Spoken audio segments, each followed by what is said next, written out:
नमस्कार दोस्तों, मैं अशोक कुमार आपका एक बार फिर से हार्दिक स्वागत करता हूं हमारे इस YouTube channel target with Rohit में। दोस्तों, सामान्य ज्ञान की क्लास 7 है। टॉपिक है भारतीय नदियों पर आधारित प्रश्न। दोस्तों, कई वीडियो बन चुके हैं नदियों पर आधारित और मुझे लगता है कि नदियों पर पर्याप्त प्रश्न आपके बन चुके हैं। इससे ज़्यादा प्रश्न आपसे नहीं पूछे जाएंगे, ठीक है।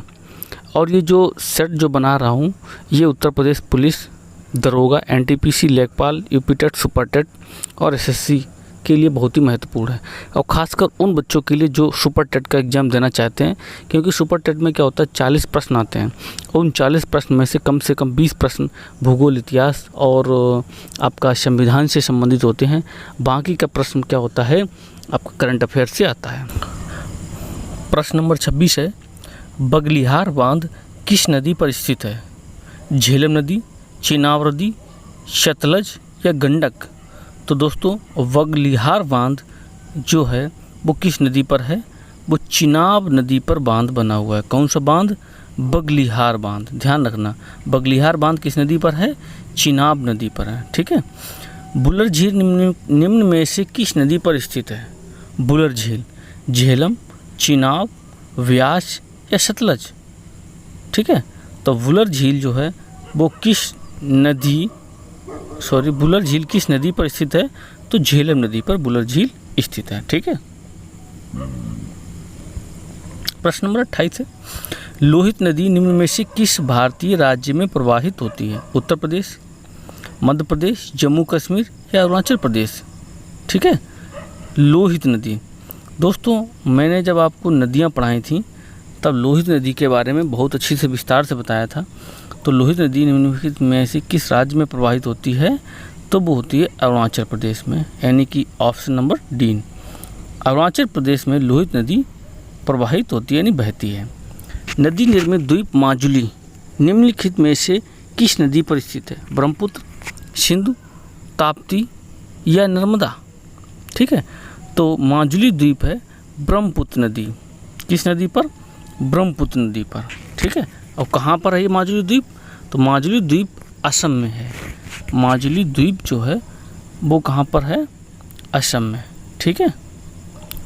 और दोस्तों बता दूं आपको कि दुनिया का सबसे बड़ा नदी निर्मित द्वीप माजुली द्वीप ही है। दुनिया का सबसे बड़ा नदी निर्मित द्वीप जो है वो माजुली द्वीप ही है।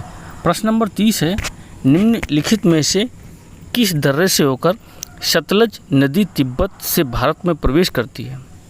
दोस्तों मैंने वीडियो बनाया था तो आपको आंसर इसका पता होगा कि किस दर्रे से सतलज नदी तिब्बत से भारत में प्रवेश होती है। वनिहाल, नाथुला, शिपकीला या नामा? नामा नहीं, माना होता है। यहाँ पर नामा की जगह क्या होना चाहिए? यहाँ पर माना होना चाहिए।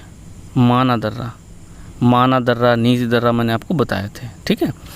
तो सतलज नदी, तो आपको पहले बात तो पता होना चाहिए कि सतलज नदी किस प्रदेश में प्रवेश करती है सबसे पहले भारत में? तो वो करती है हिमाचल में। वनिहाल दर्रा हिमाचल में नहीं है, कहाँ है? जम्मू कश्मीर में, इसलिए हो नहीं सकता। नाथुला दर्रा कहाँ पर? सिक्किम में, इसलिए ये हो नहीं सकता। शिपकीला दर्रा ये है आपका हिमाचल में। माना दर्रा है ये आपका उत्तराखंड में। तो आंसर क्या होगा? शिपकीला दर्रा। तो सतलज नदी हिमाचल में शिपकीला दर्रे से प्रवेश करती है। प्रश्न नंबर 31 है, 31, निम्न में से कौन सी अक्षांशीय रेखा भारत को 2 भागों में बांटती है? भूमध्य रेखा, कर्क रेखा, मकर रेखा या आर्कटिक रेखा? तो दोस्तों भारत को 2 भागों में बांटने वाली रेखा वो कौन सी है? वो है कर्क रेखा, यानी कि ऑप्शन बी आपका सही है। यानी कि कर्क रेखा बिल्कुल सही आंसर होगा। दोस्तों, एक ऐसी नदी का नाम बताओ जो कर्क रेखा को 2 बार काटती हो। यानी भारत की एक ऐसी नदी का नाम बताओ जो कर्क रेखा को 2 बार क्रॉस करती है। प्रश्न नंबर 32 है, लक्षद्वीप द्वीप समूह निम्न में से किस महासागर में स्थित है?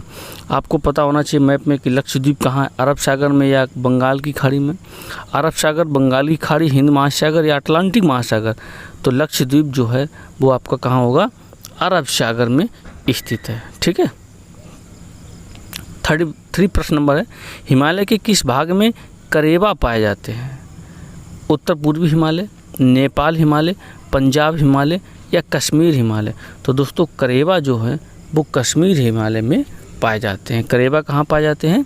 कश्मीर हिमालय में पाए जाते हैं। लोकटक झील किस राज्य में स्थित? दोस्तों ये बहुत बार प्रश्न पूछा गया है, कई प्रतियोगी परीक्षाओं में इस प्रश्न को पूछा गया है। तो लोकटक झील जो है वो कहाँ है? मणिपुर में है, यानी कि ऑप्शन सी, एकमात्र तैरती हुई झील भी है, ठीक है, मणिपुर। प्रश्न नंबर 35 है, निम्न में से कौन अंडमान द्वीप समूह को निकोबार द्वीप समूह से अलग करता है? 11 डिग्री चैनल, मन्नार की खाड़ी या 10 डिग्री चैनल? ठीक है, एक सेकंड दोस्तों,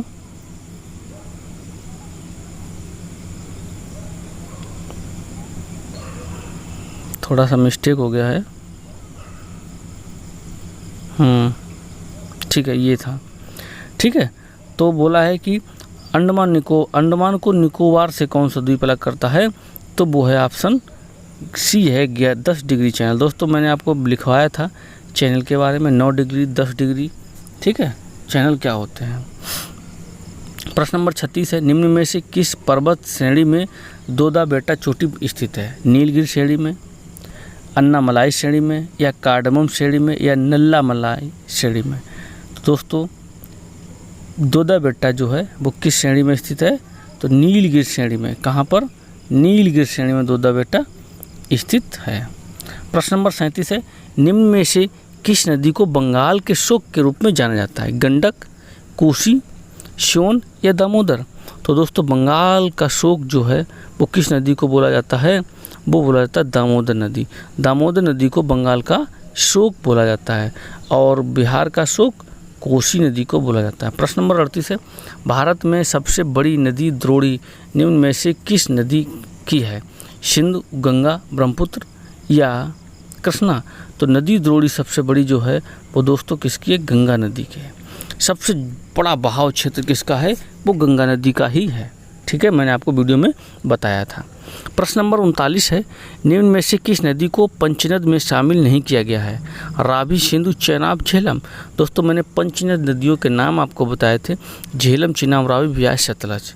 झेलम, चिनाब, रावी, व्यास, सतलज। सिंधु नदी इसकी क्या है? पंचनदी में शामिल नहीं होती है।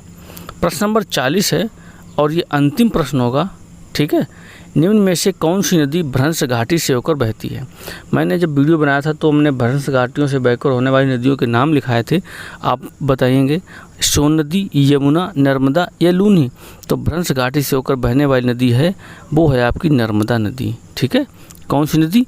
नर्मदा नदी भ्रंश घाटी से होकर के बहती है। इस प्रकार से आपके दोस्तों 40 प्रश्न हो गए कंप्लीट, और ये जो प्रश्न है वो नदियों पर आधारित थे।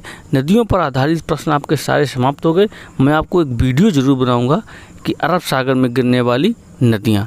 इसके बाद फिर मैं आपको कोई नया टॉपिक पढ़ाऊंगा, उस पर आधारित प्रश्न बताऊंगा। और हाँ दोस्तों, आप हमारे जिस प्रकार से वीडियो प्रश्नों को लाइक करते हैं, कमेंट करते हैं और प्रश्नों को श्रृंखला को पसंद करते हैं, ठीक उसी प्रकार से मैं अब बहुत जल्द हिस्ट्री यानी कि आपको इतिहास के प्रश्न कराएंगे। डेली 50 प्रश्न या 25 प्रश्न की श्रृंखला कराएंगे। इस प्रकार से हम आपको इतिहास भी कवर कराएंगे, और जब ये सब धीरे धीरे कंप्लीट हो जाएगा इसके बाद मैं स्टार्ट करूँगा संविधान। संविधान से दोस्तों आपका टेट सुपर टेट में प्रश्न पूछे ही जाते हैं।